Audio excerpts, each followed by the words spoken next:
be like, I can't take any more of this. And so it is so many things, really a huge part of what has, I think, kept me afloat. And just like trying to force myself to go on walks or, Yeah. do a journal prompt, do something to at least help myself um, renew, because it just has been feeling exhausting for sure. Yeah, for sure. I mean, I've seen a lot of things where it's like, that we need to fight for what's going on right now, but also you can't fight if you're not taking care of yourself. Yeah. And I think maybe people are forgetting that and burning themselves out a little bit. And I've seen posts that are like, it's a marathon, not a sprint, and it's true. It's Because, true. you know, people were even asking me, like, I did lives 6 days, 7 days in a row or something, and then people were like, "Are you done? Like, are you gonna like?" No, I'm not just gonna do this for a week and then be like, "I did my part. We're good." Like, Right. Yeah. this is something that's an ongoing discussion, and I will continue to do. And it's just an important thing to do. It's not just a momentary. It's not just a moment of like, okay, let's post this stuff.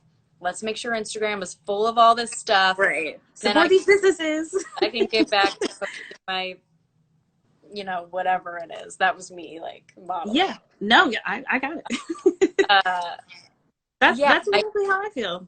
yeah, Exactly how I feel. I want people to understand it is really a privilege to be able to think that this is a new thing, to tap into yeah, this moment.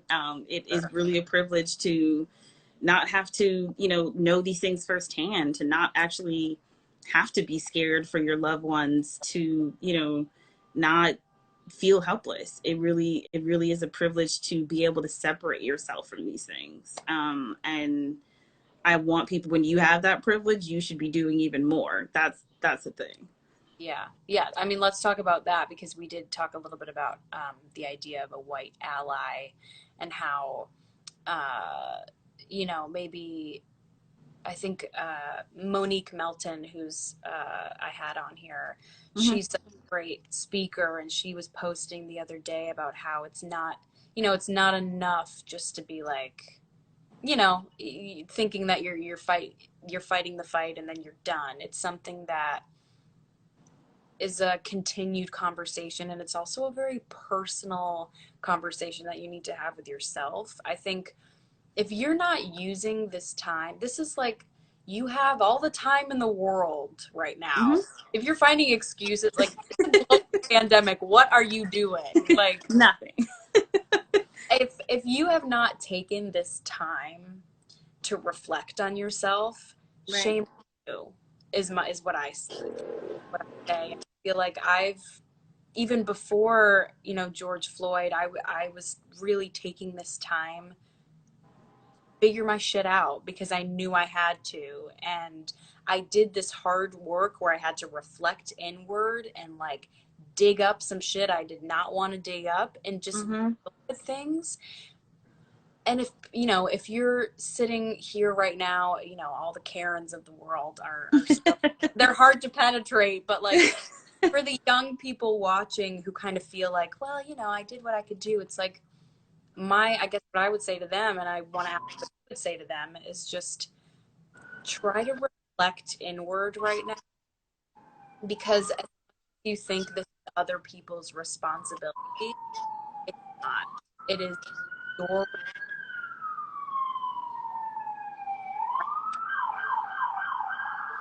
Let's pause. Yeah. Yeah. Um, Okay. Gotcha. it's all of our responsibilities to do this internally, and I Mm-hmm. think people think, I'll post something on Instagram, fine. And Right. it's sad in a way that a lot of people are being. He's gone. Uh, Yeah. I swear. it's it's unfortunate that a lot of people are reprimanding people for not maybe speaking up as much on social media, and it's like, look, you have no idea what that person is going through.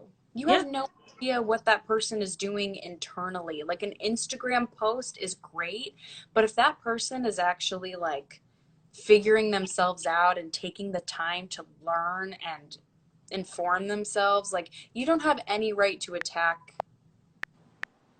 someone for not posting the right things, I guess is Yeah. how I feel. It's like, No, absolutely. I mean, a post is a post. I don't think that really, that's not right. like starting a revolution. That's an Yeah. Instagram post. Right.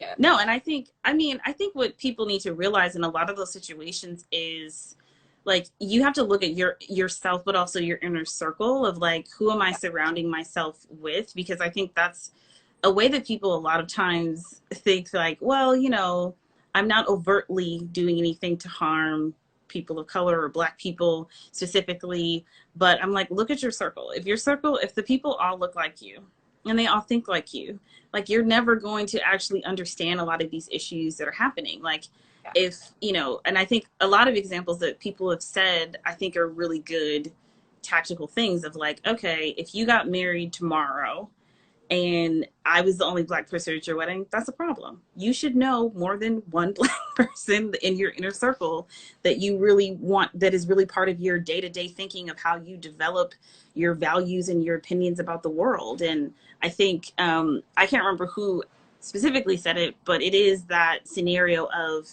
you know, black people are in a situation right now where you want to be not only invited to the party, but you want to be asked to dance. Like you want to be actually included in all of the things that people are doing, not just like, okay, yeah, you can come be here. Like we're not gonna, kick you out because you're black or be overtly racist to you, but like you want to be really thought of and cared for and protected like everyone else is, Yeah. right? And so I think that's what a lot of white people I think need to just simmer on I for want sure. that. I want that. Like, I think it's such a, I don't, like, how could you, I can't, I just can't relate to people who think in that sort of like, oh, I did enough. I've done enough. Oh, I have like, oh, there's one black person here. I'm good. It's like, Yeah.